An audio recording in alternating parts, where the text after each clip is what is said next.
এই যে 18 বছর ধরে এই আইনি লড়াইটা চালাচ্ছিলাম, এটা পৃথিবীতে একটা নজিরবিহীন ঘটনা যে এত বড় একটা অসংখ্য বিচারপ্রার্থী মানুষ 1200 জন প্রায় সুদীর্ঘ 18 বছর ধরে এই লড়াইটি চালিয়ে গেছে।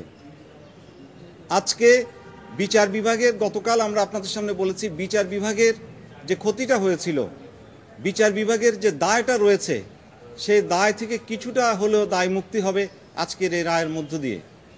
এই রায়ের ফলে ইনশাআল্লাহ প্রায় 1200 জন যারা চাকরিতে যোগদান করতে চাইবে, তারা তাদের 27তম ব্যাচে ইতিমধ্যে যারা নিয়োগপ্রাপ্ত হয়েছেন তাদের সঙ্গে নোশনাল সিনিয়রিটি পাবেন, অর্থাৎ ধারণাগত জ্যেষ্ঠতা সহ তারা চাকরিতে নিয়োগ পাবেন ইনশাআল্লাহ।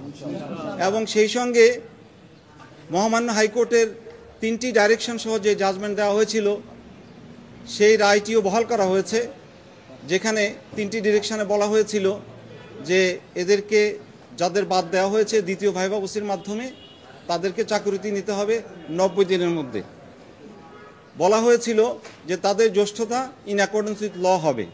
বলা হয়েছিল যে ইতিমধ্যে যারা 27 BCS এর মাধ্যমে যোগদান করেছে তাদের জন্য চাকরির কোনো অসুবিধা না হয়, সেটাও আইনানুগভাবে নির্বাহী বিভাগ দেখবে। ইতিপূর্বে আপিল বিভাগ লিভ গ্রান্টিং ছাড়া হাইকোর্টের দেওয়া রায়, যে রায়টি এই 1137 জন BCS উত্তীর্ণ প্রার্থীর পক্ষে ছিল, সেই রায়টি বাতিল করে লিভ গ্রান্টিং ছাড়া যে রায়টি ইতিপূর্বে আপিল বিভাগ দিয়েছিল, আজকে রায়ের মাধ্যমে সেই রায়টি বাতিল হলো। অর্থাৎ আপিল বিভাগ আজকে পূর্বের আপিল বিভাগের দেওয়া রায় বাতিল করলো এবং হাইকোর্ট বিভাগের যে রায়ে এই 1137 জন ব্যক্তির চাকরি ফিরিয়ে দেওয়ার ব্যাপারে নির্দেশনা ছিল, সেটি পুনরুজ্জীবিত হলো। অর্থাৎ আমাদেরকে মনে করতে হবে যে হাইকোর্ট বিভাগ যে রায়টি দিয়েছিল সেই রায়টি হচ্ছে এই 27তম BCS এর উত্তীর্ণ পরীক্ষার্থীর 1137 জনের প্রযোজ্য হবে। আমরা এই রায়ে সন্তুষ্ট এবং আমরা আমাদের অধিকার ফিরে পেয়েছি।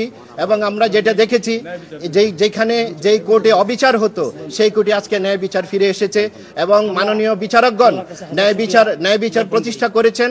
আমরা আশা রাখছি এর ধারাবাহিকতা থাকবে এবং আমরা আমাদের অধিকার অচিরেই ফিরে পাবো এবং নির্দিষ্ট সময়ের ভিতর নিয়োগ পাবো। আমি আজকে এই আইনের যে কাঠগড়ায় দাঁড়িয়ে 16টি বছর আমরা ডোর টু ডোর, 18 বছর আমরা ডোর টু ডোর হেঁটেছি। আজকে যে রায় পেলাম, আলহামদুলিল্লাহ, আল্লাহর কাছে শুকরিয়া আদায় করছি এবং অন্যায় করব না।